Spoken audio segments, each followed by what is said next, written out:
take that off there. Sorry, I was just finishing up my morning routine and had to take my mouth tape off there in the beginning. I'll get the bananas in the Saratoga water here in just a bit. Christine, let's do a quick mic check. How are you? Can you hear me? And let me make sure I can hear you. I can hear you. I can't hear you great, although I can hear you, but not great. Speak up a little bit. Try that again.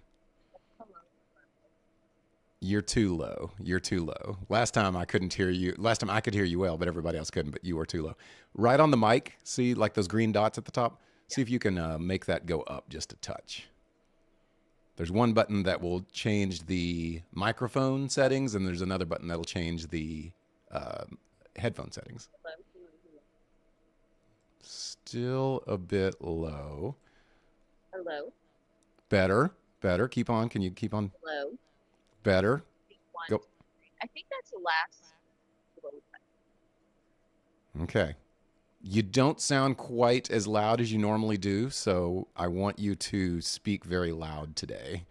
Because you better, but not great, but better. Speak like very close to the mic, and I think you'll be good. All right, we'll do that. Okay, perfect. Yeah, as long as you're like, as long as you're like lips touching the mic, you'll be fine. Yeah. So yeah, you just want to stay really close. All right. So what's up, everybody? This is By the Rumor, episode 4. Happy to say that episode 2 had more listeners than episode 1. Episode 3 had more than episode 2. And now we're going to see if we can keep this going with episode 4 to get going. So much going on in the crypto and technology world.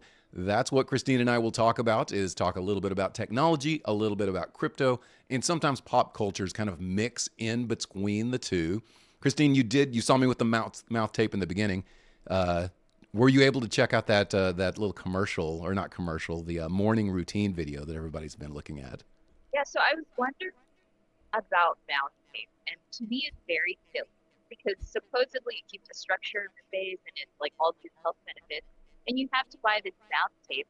But in my head, why can't you just get masking tape and just put it over your mouth if that is the case? And I know it's like, oh, it doesn't hurt when it comes off, but what's the actual benefit that do you believe it as a person that knows a lot about? So, well, I don't know that I know anything about mouth tape, but I've got this right here. It's got some like stretch to this. This is actual mouth tape. This is the real deal. You really bought it. You're a consumer of mouth tape. I am not, Yes, you are. but I am close to somebody that uses mouth tape. Okay. And it's got like a stretch to it. Can you see how you can like see through that right there?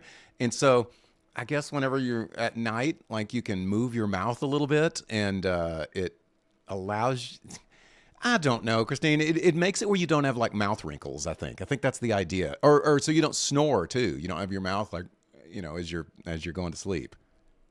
Oh, I just don't believe any of that's a TikTok sensational item that all these influencers are now pushing. I don't know how much they're getting paid, but they're getting paid well because you, a friend of mine that knows better, has mouth tape in your hand. I don't care if you bought it or not. Like, you wanted to know if it worked, and you know deep No, down that it'll never work. I've never used it. I don't go to sleep with mouth tape, but I know somebody who does. And I happen to have this free, and I thought it'd be a good, prop whenever I took it off. And that's before I do the Saratoga water and I dip my face in the ice bath and all that, which I like to wake up, Christine. I've never told you this, but I like to wake up at 4 a.m. and start my morning routine, which takes me about 6 hours before I actually do anything productive. Yeah, just little FYI. You're gonna need to film your mouth routine. No, holy Or moly. routine so you can show us. Will not be doing that. Yeah, you don't want to see me basically roll over, barely awake, look at my phone for about 30 minutes as I try to get out of my stupor, and then yell at my kids for, about 30 minutes before they can get to school. No one wants to see that. No one wants to be able to see that in the morning. Well, you guys, if you are a mouth tape company and you'd like to sponsor the show and voice feedback, go ahead and shoot us a message. I'm glad you say that because I've yet to use mouth tape, but if that little you're ad here, if it, Acme Mouth Tape, big mouth tape company, if you want to sponsor, Both Christine and I will use it for a night and report back on the benefits of It's it. supposed to make your face My face what? chiseled. Chiseled. Oh, okay. Okay. Well, okay. There we go. Well, now you know. You can't use masking tape because it's not stretchy like this is. So, all right. On the right side of your screen, you can see the topics that we're going to discuss first. Crypto liquidations, gold to Bitcoin, crypto adoption, tariffs and markets, BlackRock innovations, economic outlook, and the AI bubble. After that, Christine's going to talk with us a little bit about Doge. You are talking about Doge, the Department of Government Efficiency, and not the token, correct? Correct. Not about my favorite token in the whole wide world. We're talking about Doge Park. Okay. Just making sure that's the case. Then we'll cover a few birthdays of who's celebrating a birthday today, and then I will wrap up the hour with a segment over cord cutting. And is cord cutting all that we hoped it would be? And maybe even more importantly to investors, is cord cutting all that investors hoped it would be for these companies like Netflix, like Apple, that are putting out original content? Are they making or losing money? So we'll talk about that. So without any further ado, let's move on to, let me go with my topic manager here, crypto liquidations. When's the last time you've been liquidated, Christine? What a personal question. No, I have not been taken off. Oh, okay. Well, liquidation is bad, right? When you lose all your money and you finally, you win a little too hard at the leverage or something. But Bitcoin is at a recent consolidation around $87,000. Okay, kind of hit that mark. It's went down. It's bounced up. It appears that it's stabilizing right there around that 87K amount. They say, and this is from data, it says that crypto liquidations have went down by about 76%. Wow. Yeah, that's good news, right? And it's indicating that we're in a more stable market environment.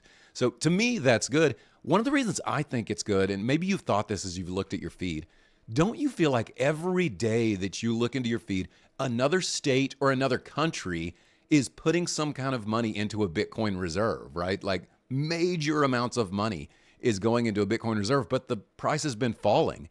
If it stabilizes, maybe we actually see these huge buys by states, companies, countries. Maybe we see it actually go up. Do you think that could be the case?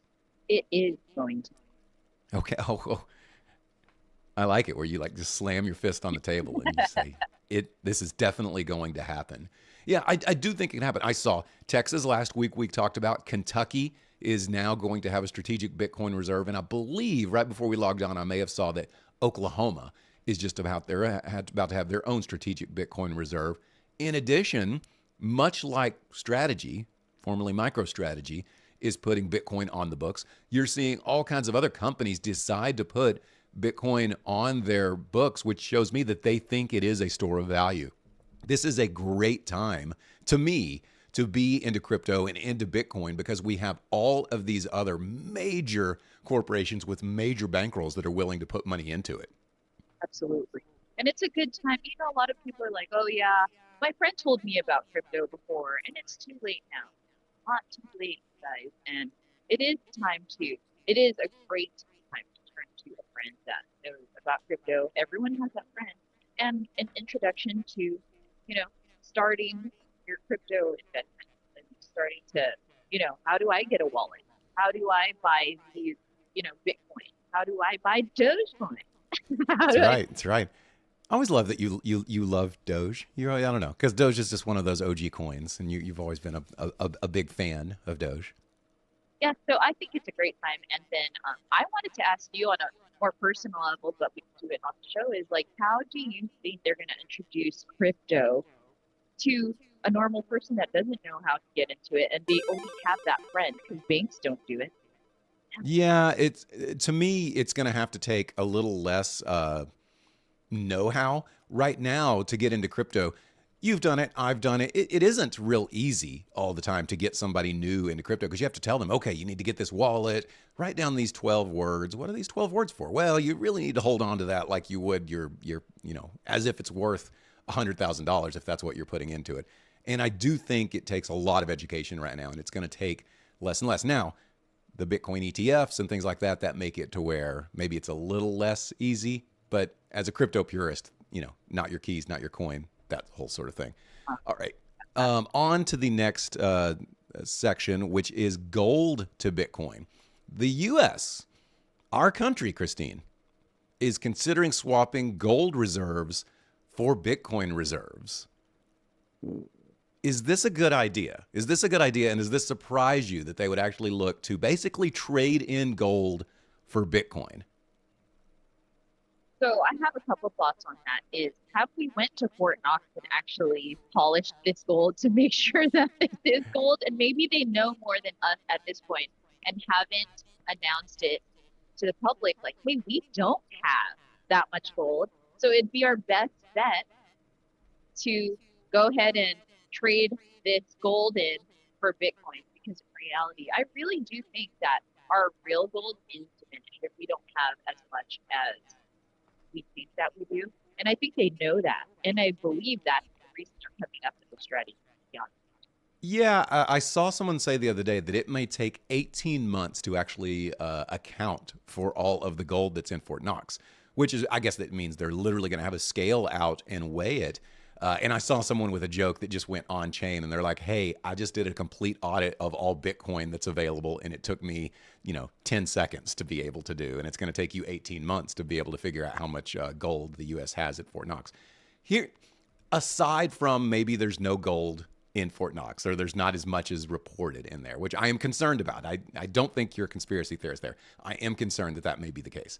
But if aside from that, it blows my mind that gold, which everyone thinks we literally called it the gold standard. Whenever somebody does something and we compare it to something, it's the gold standard, right?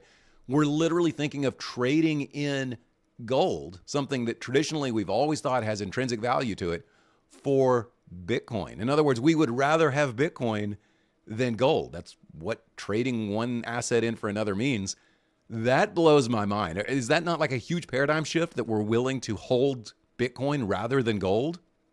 It's just like everything else, right? And then Bitcoin is the future, and we are living the future, and that is gold. And I think we always said that when we explained what Bitcoin was to someone that doesn't understand it. We're like, think about gold. It's like equivalent, it's the digital gold.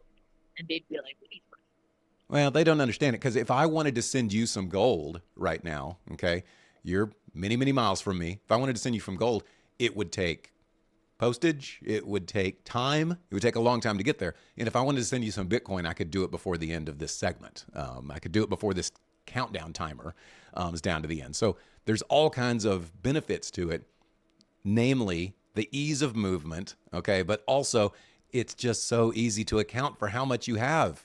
And with gold, as we've proven, it's a little tougher. 18 months that it might take for that. All right, go ahead. Oh, I do want to, there's 26 people watching, you guys. If you want to use the live chat on the bottom while you guys are watching, you could definitely chime in on any of these subjects. I'd love to hear. Thank you. Glad you said that. And we want to do a better job on doing that, of paying attention to what anybody's saying. So if you hear myself or Christine put a hot opinion out there and you want to tell us we're an idiot, or you want to agree with us or whatever, then please do put a message on there. Here, I'll put a seed message on there and say sup. Okay, that way everybody can see what you think about voices besides mouth. Yeah, that's right. And you know what?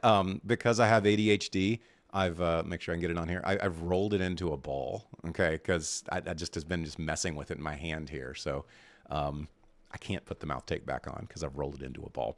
All right, crypto adoption, which is a lot like what we've already been talking about. It says many institutions are then reshaping the digital landscape by actually keeping crypto on their ledger, which is what I was saying earlier.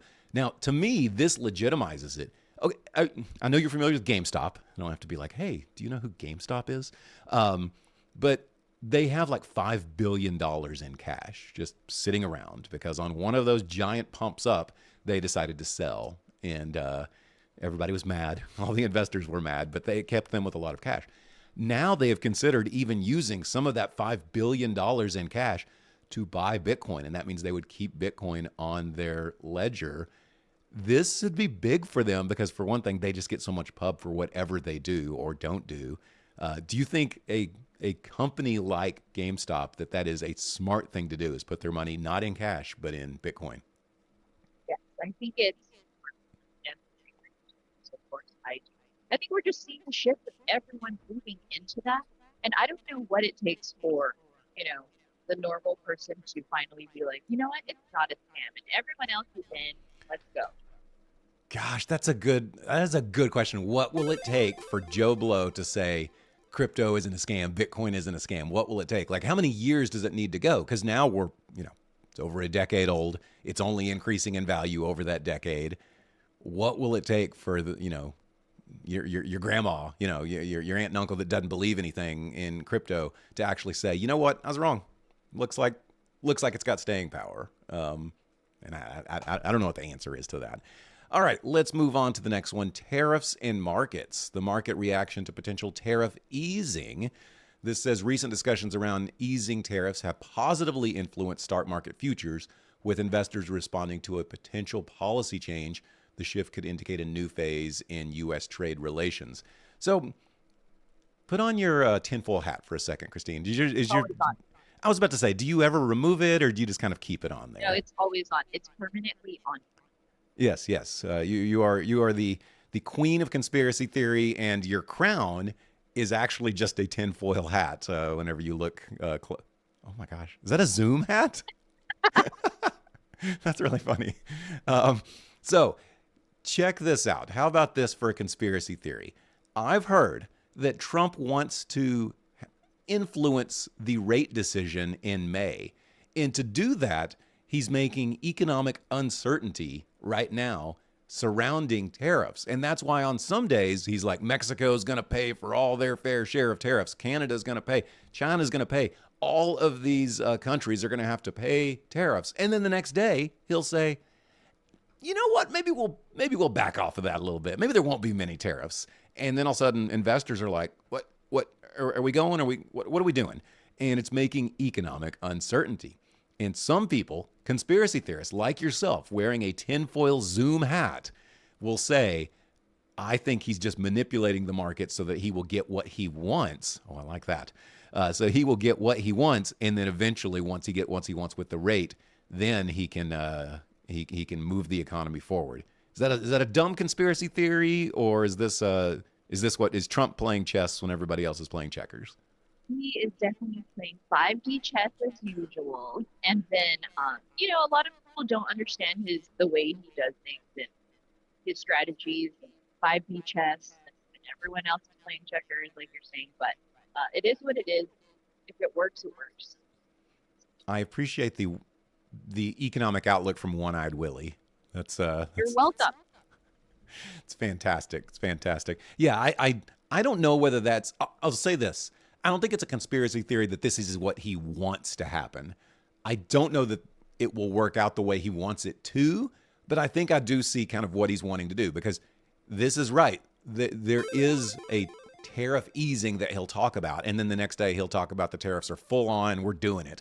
And I do think that creates economic uncertainty at the least. All right, BlackRock innovates. Okay, so check this out. You're familiar with BlackRock. They own everything. They own the pirate hat on your head, correct? Yes, they own us. Well, it says, this is perfect. It says BlackRock is making waves, right? Okay, so that makes sense with you wearing a pirate hat. It says they're making waves in the crypto space by introducing its tokenized money market fund, which is called BUIDL, BUIDL. And I believe, do I have that in front of me here? I like that. Well, it actually is I wish I could find it. It's the BlackRock USD Institutional Digital Liquidity Fund, which is BUIDL. Okay, so it's an acronym. Are they trying to do like the whole HODL thing and then but make it? Yeah, because it's a fun word to say, BUIDL. BUIDL. Like let's resonate with this fun kind of like ecosystem that they have going while banking on everything. They know what they're doing. Well, BUIDL's interesting. Yeah, it's this giant liquidity fund, and it started in 2023, and they started on Ethereum. I believe they've got in some other chains, Optimism, some other chains like that. Oh, there's your crown. I just talked about your tinfoil crown, and there it is. But now they're going to Solana now. So now they've got all these different chains, but Solana's being the one that, I don't know, the DGen 2025 DGen token of choice, chain of choice. And now BlackRock is going to have Solana on there. This gets into a theme of all of these major companies and major money are not just buying into crypto and Bitcoin. They're going beyond that. Now we're even in Solana. Now we're even in optimism, which I haven't heard anybody talk about in a long time. Yeah, it's not just Bitcoin anymore. It is all chains, all meme coins, everything. Biddle. I'm gonna make a rap song. Oh, please do. Please do. Everybody, please put some pressure on Christine to come through on her promises and make sure that we can get a rap song out of her for this. And you know what? You know, with AI, I'll make you sound good out of it. Okay, so you just put something out, and I will make sure that you sound good out of the end of it. Can you keep with that promise? No. Oh yeah, I'm gonna do it. I'm gonna have ChatGPT help me. You're gonna do like the background music and produce my. I just feel like Biddle sounds like something that could be a household name / rap song. Well, it could be because BlackRock's behind it, and so they've got enough money to do whatever they want. What? Sponsor me, BlackRock. Oh, please sponsor us, BlackRock. Just 0.01% of your of the assets you hold. Use that for sponsorship here. All right, economic outlook. Second from the last one on here. By the way, do you hear the little bell that rings at the end of that? I know earlier in episodes you couldn't hear the bell, but now can you hear the bell? I do. I just ignored it. By the way, we have 80 people. You guys use that chat on the bottom to chime in. We'd love to hear. Awesome, yeah. Biddle. Yeah, I want to hear what you think of Biddle and Solana being on Biddle and Christine with her tinfoil crown. I like that because, now, Christine's the queen, but now it's not just the queen with the crown. It's the queen with the tinfoil hat crown. I like that better. We can't even talk. I know. I'll learn how to talk. I go by the voice, That's supposed to mean I can talk, but I can't. All right. What? Phantom? No. Oh, you're a incognito mode, something like that, right? One of those kind of things. Anyway, analysts predict a shift in economic conditions. Economic analysts are predicting a shift in conditions, highlighting the potential risks and opportunities for investors. The outlook remains uncertain amid fluctuating consumer behaviors. So, right now, looking at the economy, are we greedy or are we fearful or are we just scared of what's going to happen over the next few months? How are you feeling out there in Cali, and maybe not just your Cali perspective, but also just in the U.S. in general? Are we feeling okay about where the economy is going right now? So I think everyone has a sense of unease because, and we know that everything is being, turned around. There's a lot of different laws coming in. There's a lot of different perspective with this administration, and a lot of they move pretty aggressive the other way, like from the last administration. So everyone's uneasy. But I think I'm excited to change. I always think it's good. A lot of us weren't happy with how things were going. So let's see if they can make it. Yeah. And you're right. A lot of people weren't happy. That's why there was a change in, the leadership of the U.S.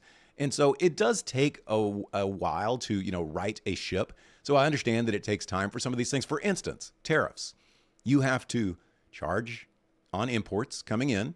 Everybody hates that. That makes prices go up. But hopefully it makes companies make their product right here in the States. And if they are making their product right here in the States, then eventually that creates more jobs. Eventually that creates more and more and more to where it helps out the economy over time. Is that an alien? What are you? Monsters, Inc.? And how many things does Zoom have for I don't know, but I'm trying to go with everything you're talking about. Okay. Yeah. All right. I'm getting a report that that your audio, and I know your audio isn't great today. We're gonna have to figure more audio out. It's like I said, just stay close to the mic.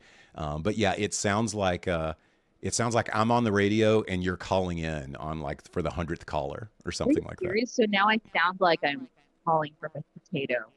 Correct. Your video looks good, but your microphone sounds like it is a potato. That's It is exactly always right. something, guys. It's all right. That's all right. I can hear you. You're just a little muffled. Yeah, it sounds like, is this Christine Barnum? And you're like, yes. And I say, you're the 100th caller and that sort of thing. It sounds like that cell phone type of feel. All right, last one on here. The AI bubble. It says concerns are mounting about an impending AI bubble that could impact Silicon Valley and the broader tech industries. Experts are warning of a potential overvaluation of investments in as AI technology surges. You remember back in like the .com bubble, 2002, one, when it, around when that .com bubble just burst. Now we have a lot of investment going into AI. Anything that says it's artificial intelligence, money is flowing into from an investment perspective. But some of these companies are not going to succeed, just bar none. All of them can't succeed. Matter of fact, there's probably only a handful of AI companies that are going to succeed. So knowing that, do you think that there is a bubble where we will see numerous AI stocks and AI companies all tank within the same week and a lot of people are just going to be holding the bag during that time? Will that happen, or will the good times keep on rolling? I never think the good times keep on rolling, even when things are rolling, right? Like we feel like it's just up and down, and that's just how it works. There's corrections. But if you are a firm believer of whatever it is, like AI, then you don't care. I think Warren Buffett used to say, right? Like if you really believe in it, you could walk away, make an investment, walk away for 10 years, and then come back and where it's at. Like, Yeah, I agree with that. So let me ask your personal thoughts. OpenAI, 10 years. You have to hold on to to a slice of their company. 10 years. Are you feeling good about that? Or are you feeling like it could crash? And I'm not leading you anyway. I'd love to hear what you think if OpenAI will be a leader in the AI space in 10 years. I felt like OpenAI could when it first came out, and then because it has become so controversial, and then you have all these other AI companies coming out, I don't know if it's going to be an AI. But I do believe it is a company that we all know about that will probably be around forever. I don't know if it's going to be number one forever. Yeah. I mean, in the end, it could be, I don't know if you remember the first webmail. It was called Hotmail. Okay. I actually had a Hotmail address at the time. And eventually it was just because it was first to market doesn't mean it's number one. Now I would say it's Gmail as far as free webmail. So yeah, first to market doesn't necessarily mean anything. It just means you're first to market. So OpenAI appears to be very serious. They appear to have a lot of money behind them, but everyone wants a piece of the pie, and every other company looks at them as competition. All right, as we look into all these things, as Christine has mentioned numerous times, check out in the By the Rumor chat. You can go into that if you go into my feed or Christine's feed. There is a link which you can click on and you can see a chat whenever we are talking on here. So if you hear something that Christine says and you're like, oh, what an idiot. Or if you hear something that Christine says and you're like, wow, I really resonate with her opinion there, then say so in the chat and we can talk about it if you've got a good counterpoint to anything. But here's where Christine's going to come hard and fast, where she's going to hit us with some big opinions. Let's move it on to Christine's Corner right now. Right now. Just a second. Right. Why isn't... There we go. Christine's Corner, where the buzz is hot.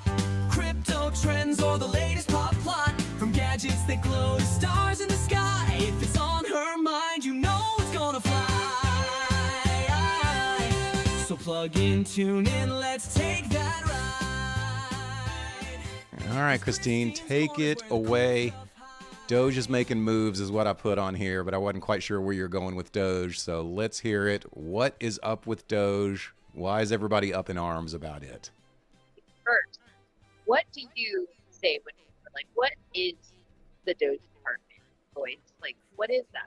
How do you explain it to them? Like, how do I explain what Doge is to somebody? Like,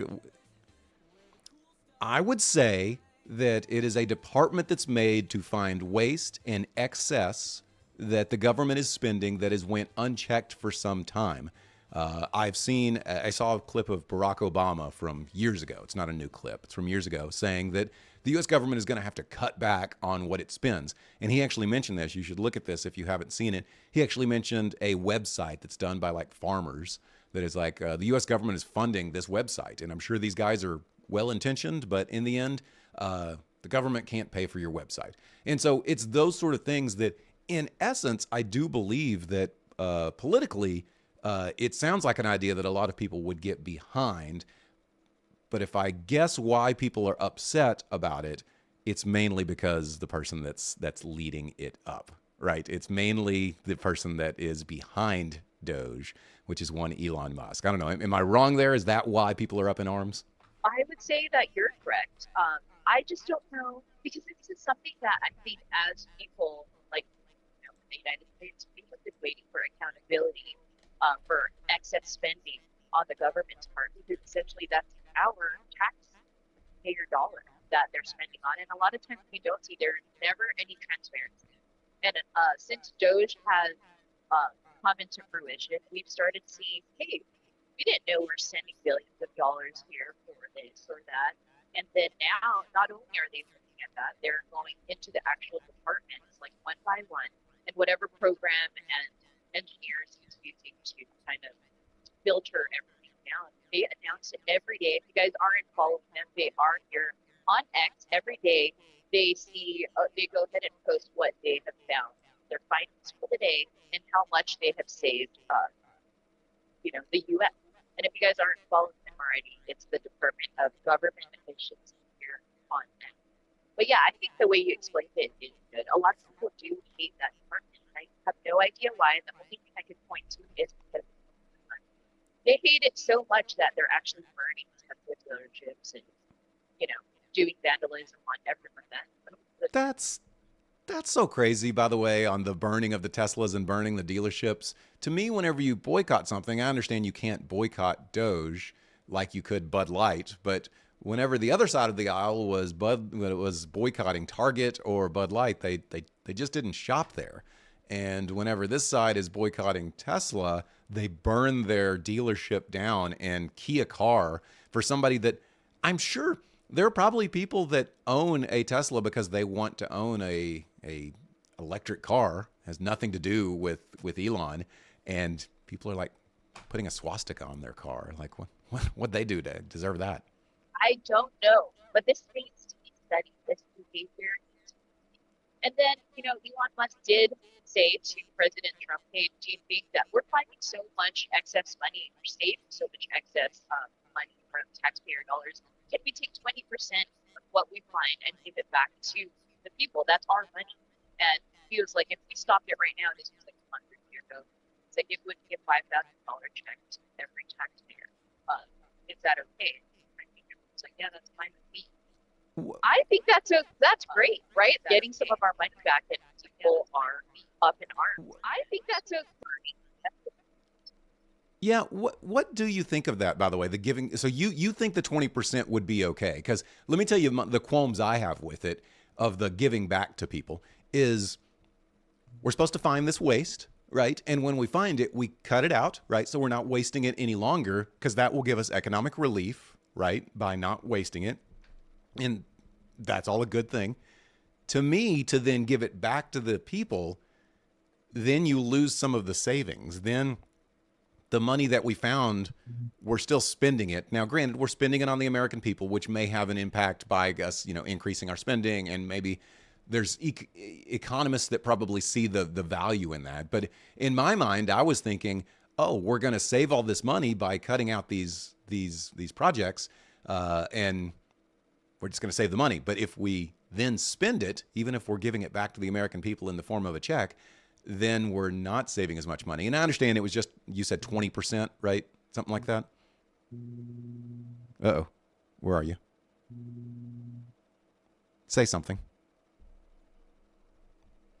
Uh-oh. Now you're completely gone. Now you are no longer, I can no longer hear you. Somebody put in the chat, can y'all hear Christine now? I can see you moving your lips, but you are no longer on there.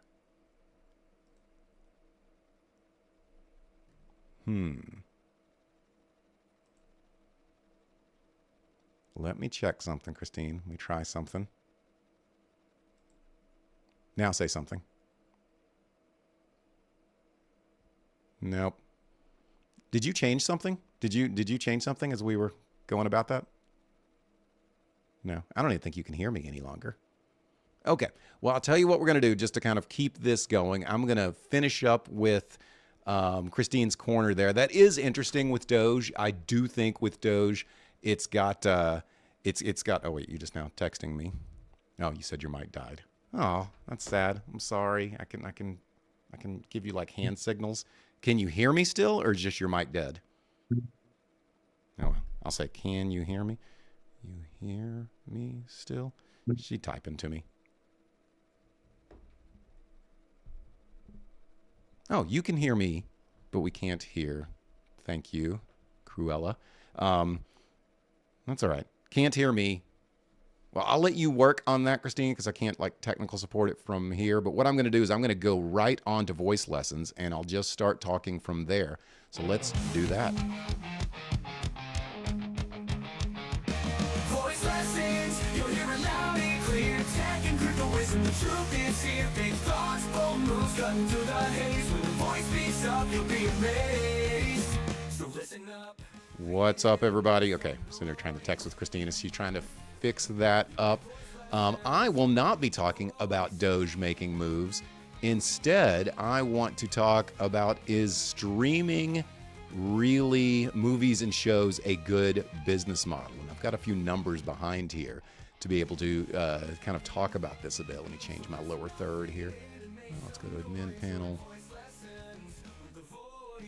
While y'all hear my theme music. There we go. Streaming our movies and shows a good business model. All right, check this out. So do y'all remember, and maybe y'all don't if we have some very young, if y'all have some very, if you're young, you may not remember, let me turn this down a little bit. You may not remember whenever we all used to have cable, right? And whenever we had cable, we just had the cable company and we got everything through the cable company and we didn't have anything streaming. Well, then all of a sudden, and I was one of these people because I'm kind of a technophile, I heard, oh, wow, I think you can stream everything and instead get everything streaming. So I used something called Sling TV at the time, and I tried it, and it was good. It worked fine. And I would tell my friends about, oh, I'm saving so much money to be able to do this. You should try it. And eventually more and more people do. Till now, everybody does. Barely anybody uses cable TV anymore. Everybody's using Netflix, YouTube TV, Hulu, Prime, all of that, Apple TV, all of that is being used. And now we have a different way of watching things. Oh, have you seen the latest and greatest TV show that's on? And what's the next question you ask? What's it stream on? Is it on Hulu? Is it on Netflix? Is it on Apple? What's it on? Is it on Peacock? And you have to find out. And then you're like, oh, I don't get that one. Well, the problem is, then what do you do? And you go out and you purchase that. You buy that one. And then you forget to turn it off right there. Oh, wait. You say you can hear me now, Christine? Yeah, you can hear me. A little bit, maybe even clearer. Say something again. Sing that song you were talking about. Biddle, biddle, biddle. Biddle. Okay, I can hear you. What happened? What did you pull a cord out? Sam was like, the block went out. It's like, of course the block would go out. What do you mean the block went out? What's a block? Oh, like the little just thing the from the block wall? that plugged into the wall, it just went out. Weird. Well, you still sound a little garbled, but at least you can hear me now and everything. Here's a personal question I can ask you since now you can speak. How many subscription services do you subscribe to? How many do you got? Holy crap, so many, to the point where I did download that Rocket app to help me maintain and be in the know of how many things I've subscribed to. Okay, I'm going to go down the list here, and I want you to tell me in the last 6 months which ones you have subscribed to. Netflix. There's one, okay. Hulu. 2, okay. Peacock. 3, oh, we're doing good here. Amazon Prime. That's 4, okay. Who else am I leaving out? Apple TV. No. Okay. We're going to leave it at 4 there. What else? Chat, what else am I forgetting about? Daily Let's, Wire. which one? Daily Wire. Okay. Daily Wire. That's a 5? Yeah, that's 5. Look, oh my gosh. There's so many. I think. Okay, well, I've got some numbers here that I want to kind of go over. Let me bring up my thing here. All right, so in 2010, before Netflix became, just like the household verb that it is, the average cable bill at the time was $71.24. That's according to a 2018 Gizmodo article. Okay, that figure was probably even higher at around $75 a month because CNN did their own, and it showed that cable was pretty pricey. So fast forward to today, and now we can see the trends. And how much do you think the average household is spending on these subscription services every month? Has to be like, well, mine.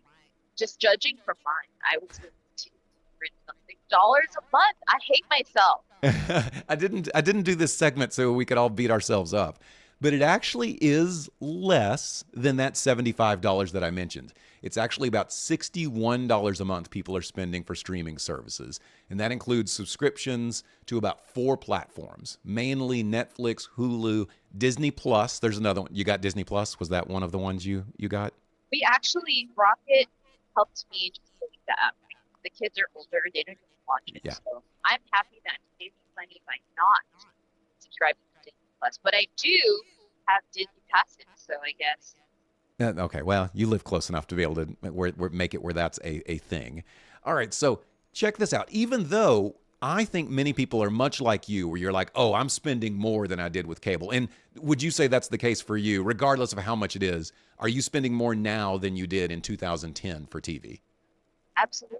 And I think it's because they make it so easy to subscribe to all of these, apps. And then on top of it, they've monopolized shows like, hey, you can watch season 1 here on Hulu. And then if you want to watch season 2, you have to go on Amazon Prime. And then if you want to watch season 3, it's on Peacock. So they're really making you subscribe to all of them. And I'm those people that forget to unsubscribe. I get it. And I don't think you're alone in there. You don't need to beat yourself up too much there. I think a lot of people will do that. Well, check this out. Even though you may be losing money, the streaming companies are losing money too. There's barely anybody that's making money in this grift here. Disney Plus and Hulu, they lost $1.05 billion in 2023 Q1. Okay, they lost more than $1 billion in just Q1. Warner Brother, their Max, okay, which is now HBO, lost $217 million in Q4 of 2022. Peacock, $2.5 billion lost in 2022, with even more losses projected.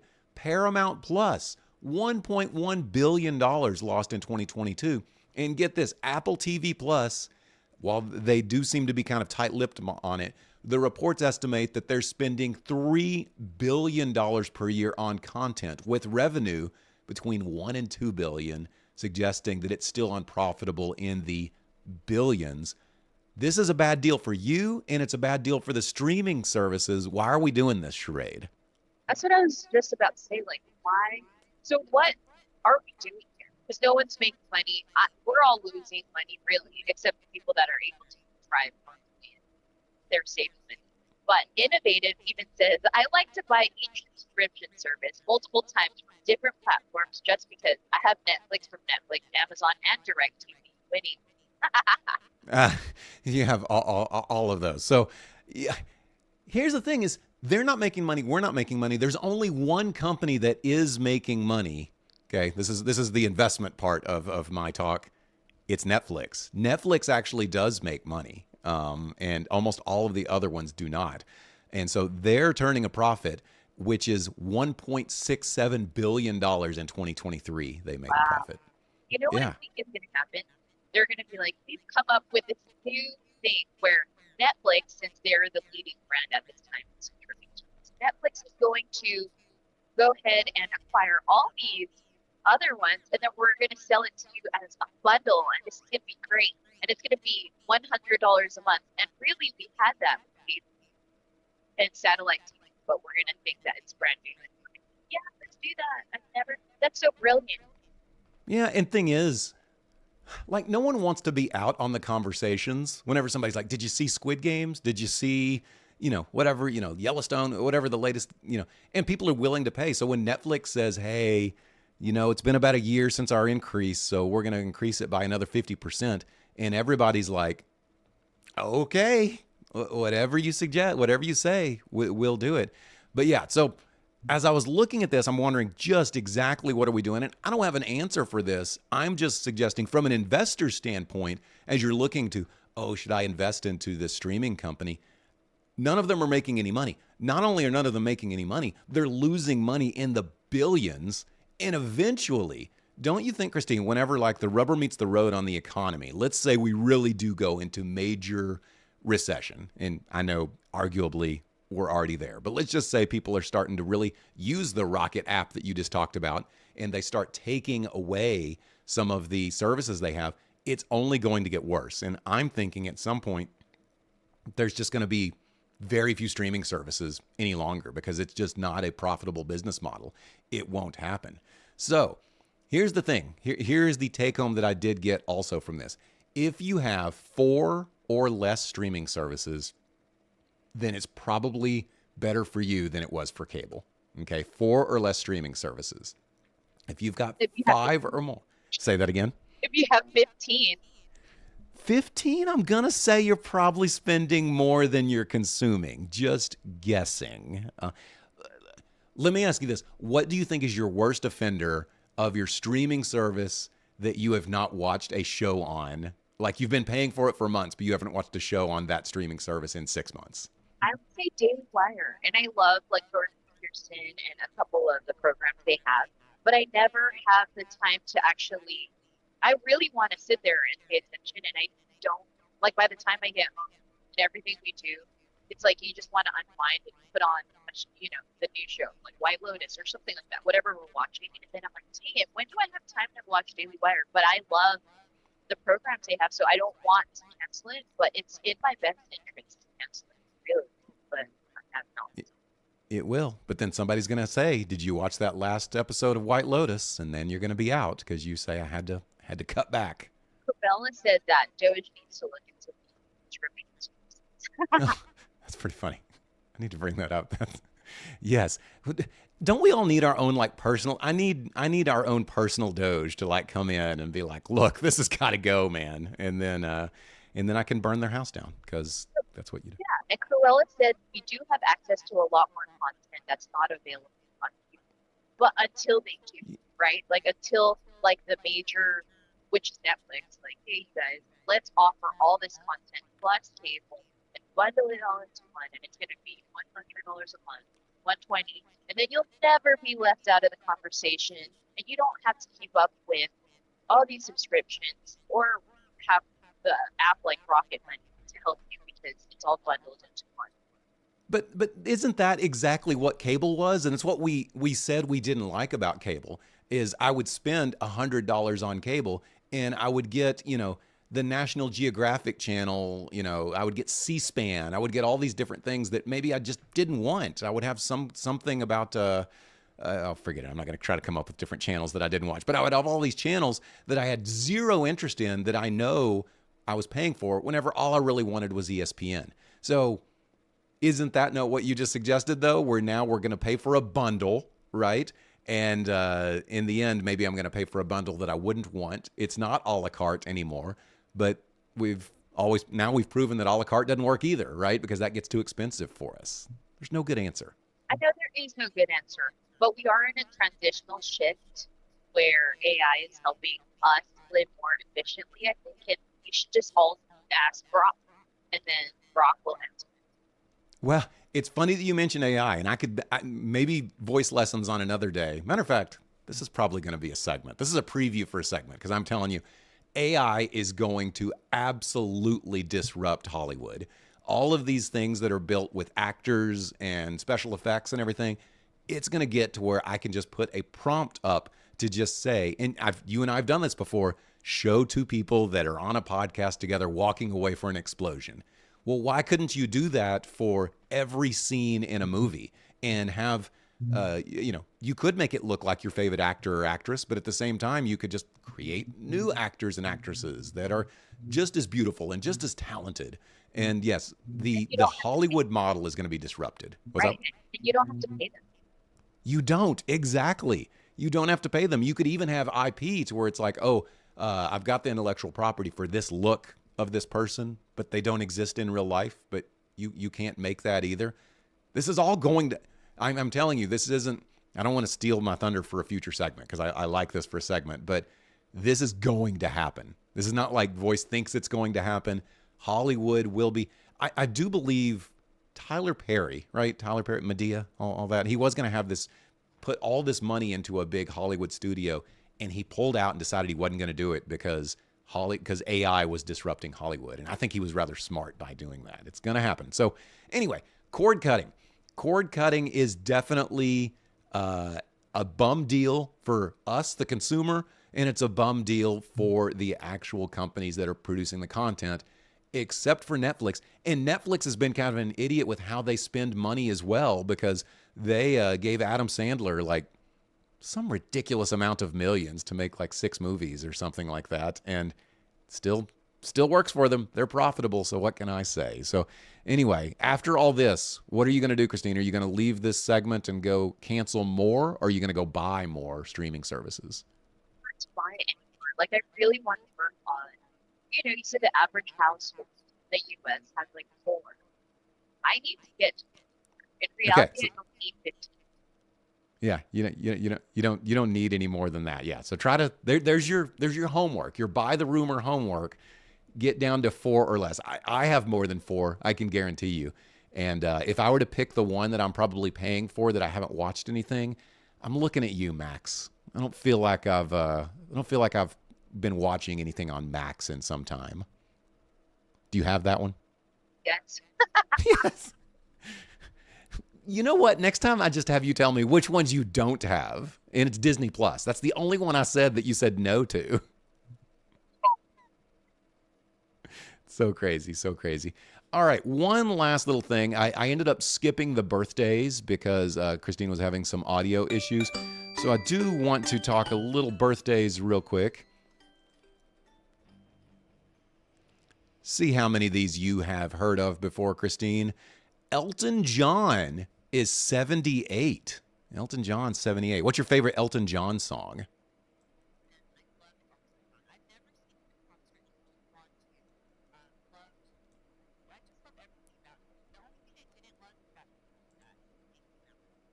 What did he come out with?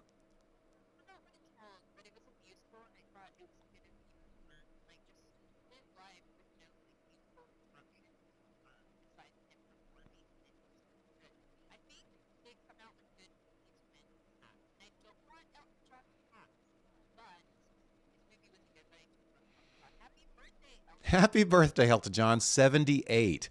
Sarah Jessica Parker is 60 today. Were you a big Sex and the City fan?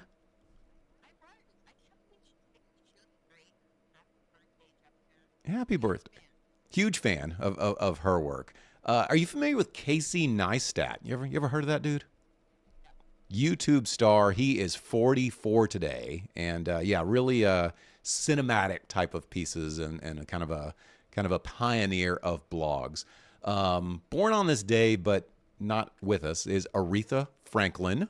Okay, Do you realize Aretha Franklin passed in 2018? Wow, it's been some time.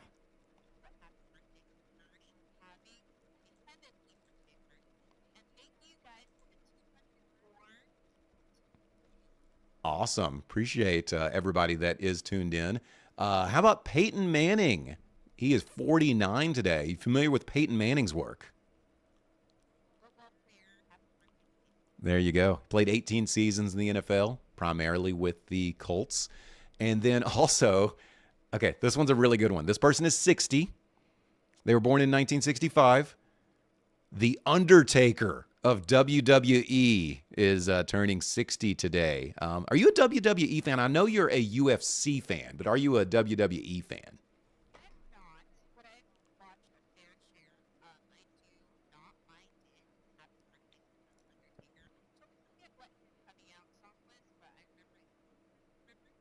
I do not. I'm not a WWE fan, but I am a fan of the coming out songs. I could recognize Stone Cold Steve Austin's coming out song if I heard it. I know it starts with glass breaking. So that. And then the last one, fashion icon Tommy Hilfiger is 74. How much Tommy did you wear around the turn of the millennium?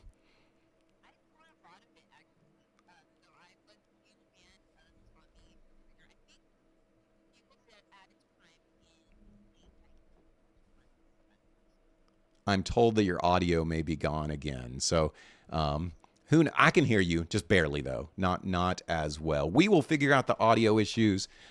These are different audio issues than we had last week, but we will figure all of these out as we always do. So we'll make sure we do that. Until then, we will be back till next week. I do appreciate everybody that has came in here. How many did you say were in here earlier, Christine? You said 200 something were in there. Awesome. Appreciate everybody that is in there. Make sure you do share this out. We're going to continue. Oh, I like the 3D glasses. We're going to continue this next week with episode 5, getting better every week. And I guarantee you we will have these audio issues figured out and straightened up and get all those things going. Christine, anything you have else to shout out before we get out of here?